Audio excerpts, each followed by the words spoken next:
नमस्कार मित्रांनो, भावी शिक्षक आणि शिक्षकांनो, टिप्स फॉर टीईटी मध्ये मी अक्षय तुम्हा सर्वांचं स्वागत करतो।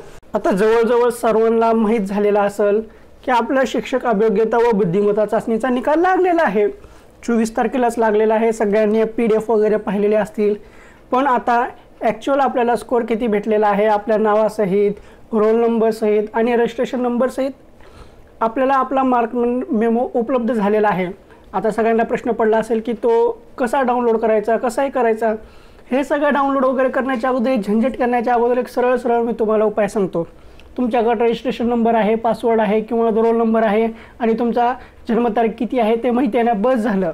तेवढं घ्यायचं, जवळचे जे सायबर कॅफे वगैरे आहे तिथे जायचं, त्यांना सांगायचं, तुमचा रोल नंबर द्यायचा, ते बरोबर डाउनलोड करून देतात आणि प्रिंट सहित देतात। आणि ती प्रिंट काढणं खूप मस्त आहे। आता इथून जेवढी काही आपली प्रक्रिया पवित्र पोर्टल होणार आहे, जोपर्यंत आपल्याला नोकरी लागत नाही तोपर्यंत आपल्याला तो मार्क मेमो खूप गरजेचा आहे। मग आता खूप जणांना उत्सुकता असते की तोपर्यंत मोबाईलवर डाउनलोड करून ठेवावं किंवा आपल्याजवळ असावं। तर त्यासाठी आता आपल्याला हे डाउनलोड कसं करायचं किंवा मोबाईल असो, पीसीवर असो, कसं ते उपलब्ध करायचं। मोबाईल जर असेल तर तुम्ही मोबाईलवर जावा, मोबाईलवर डेस्कटॉप मोड असतो तो क्लिक करून हे करू शकता।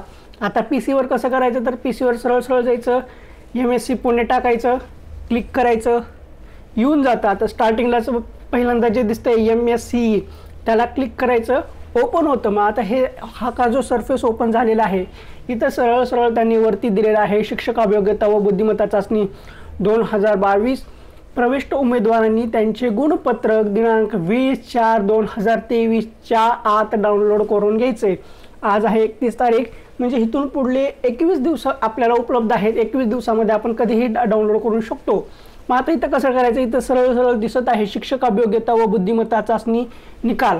मग आता ह्याच्यामध्ये 2 नवीन आलेले आहेत। पहिल्यांदा आहे प्रसिद्धी निवेदन। आता हे प्रसिद्धी निवेदन काय आहे ते आपण ओपन करून बघू।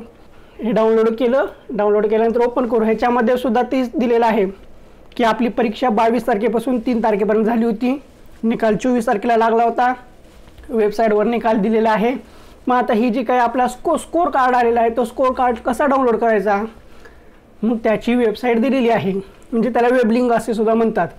इथं महाराष्ट्र राज्य परीक्षा परिषदेच्या www.mscpune.in या संकेतस्थळावर उपलब्ध आहे आणि सांगितलेलं आहे की 24/4/2023 यापर्यंत, म्हणजे या तारखेपर्यंत डाउनलोड करून घ्यायचं आहे।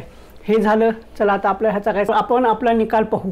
निकालावर क्लिक करायचं। इथं सुद्धा सरळ दिलेलं आहे, रिझल्ट हा 20/4/2023 रोजी क्लोज होणार आहे।